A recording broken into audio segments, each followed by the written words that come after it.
Hello. Yes, I'm Chris from the Real Bread campaign. It looks like Hovis have had a word with the weather gods and they're about to pour down on me, so I apologise. I may have brought this all upon you. So, if you go into a shop and you buy milk, what do you get? You get milk. If you go and buy butter, what do you get? You get a block of butter with maybe some salt in it. If you buy bread, what do you get? Do you get flour, water, yeast, salt? Everyone knows how to make bread, don't they? Flour, water, yeast, salt? OK.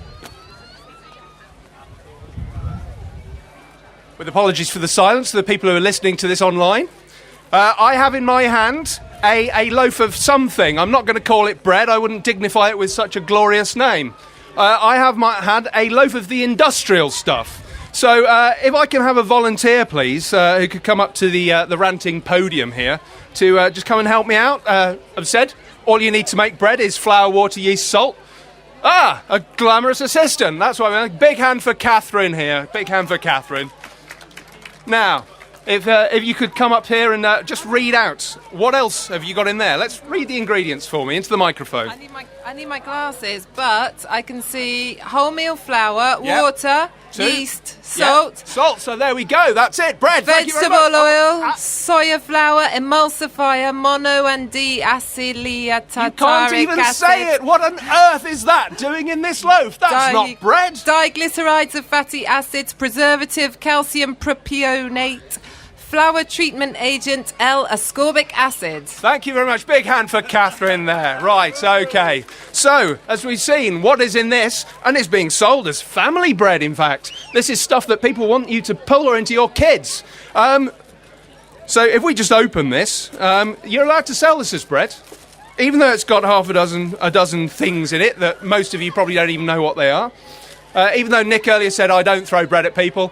Well, it's not bread, but I'm going to throw this at you. I'm going to take a thing from Richard Bertonet. Catch this. Everybody. Now, if you're listening to this online, you won't be able to see what I'm doing here. I'm throwing slices of factory industrial process doodah at people. Hopefully not knocking over people's pints, but I think I've just hit one there. Here we go. Catch this. Now, I am totally ripping this off from our campaign ambassador, Richard Bertonet. Catch this. Screw it up in a ball in your hands. Really screw it up. Come on, grab some of this, you at the back. You don't think you're here to just have fun, you're here to work, you know. Come on, grab a light slice of this. OK. So, roll it up into the ball in your hands, anyone who's got some. There you go, screw it up. It's all it deserves, frankly. Nice and tight, into a ball. Have you all got that? Yeah? You all screwed it up? Right. Now smell your hand. What on earth does that smell like? Bread? No. Strange chemical stuff. And as Richard points out, when you've eaten this, you've got that in your stomach. So, our first point on our call for an Honest Crust Act is something so full of additives shouldn't be allowed to be called bread. Now, second, I bought this earlier today. Waste of money, but hey-ho.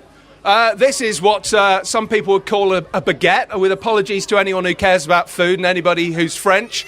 This is able to be sold as a baguette. This is also able to be sold as freshly baked fresh bread. I walked into the shop, I won't call it a bakery, the shop that was selling that, and said, so, do you bake that here? She said, yes. I said, fantastic. So, where's the bakery? It looks a very small building here. You know, not naming names, Greggs, but a very small building. Where's your bakery? So where's your flour, water? Oh, no, we just put it in the ovens to heat it up a bit and brown it. Ah, I said, so you're a local bakery or are you not a local bakery? Where is it baked? Oh, our head office somewhere. Where's that, I asked. No idea. And yet this can be sold as freshly baked bread. When I asked her what went into it, she had not got a clue. Beyond flour, water, yeast and salt, she couldn't tell me. She said that if she was less busy, she'd go upstairs and ask head office, but there we go. So, point 2, fresh bread. We believe that you should only be able to call bread fresh if it's actually been baked from scratch as fresh bread, not just baked somewhere at the other end of the motorway, brought into your local community, potentially taking away jobs from local bakers, and then sold as fresh. Who wants some of this? I certainly don't. So, Other things that need protecting, terms like artisan and craft. You can go to a supermarket now and buy artisan bread or craft bread or farmhouse bread. Do you think that half of that artisan bread has been baked by anyone who is an artisan? In some cases, yes. Many cases, no. And what about sourdough? A lot of sourdough, has it been lovingly created over many hours and days and weeks to get the starter up and running and bubbling and then to get that baked here over? Oh, look, I've just got a name tag. There we go. Or has it just had some powder, some dried sourdough to add to it, just to a normal loaf, just to make it taste like sourdough? Possibly. And it can be sold as sourdough. We need a law to stop this.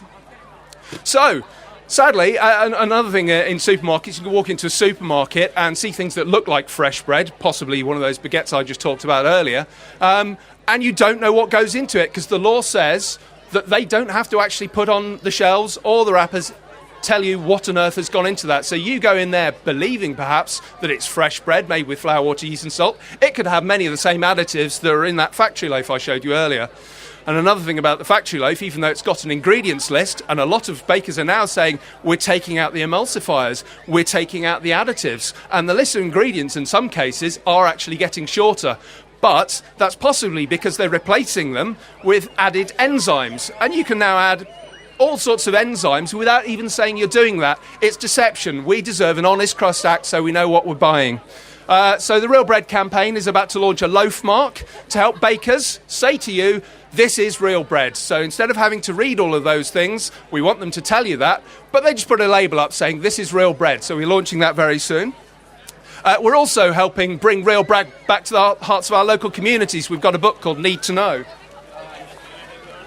Told you, Greggs and Hovis have come to get me. They're raining on me. Damn you, Greggs and Hovis. And assorted other bakers. It's not just Greggs and Hovis.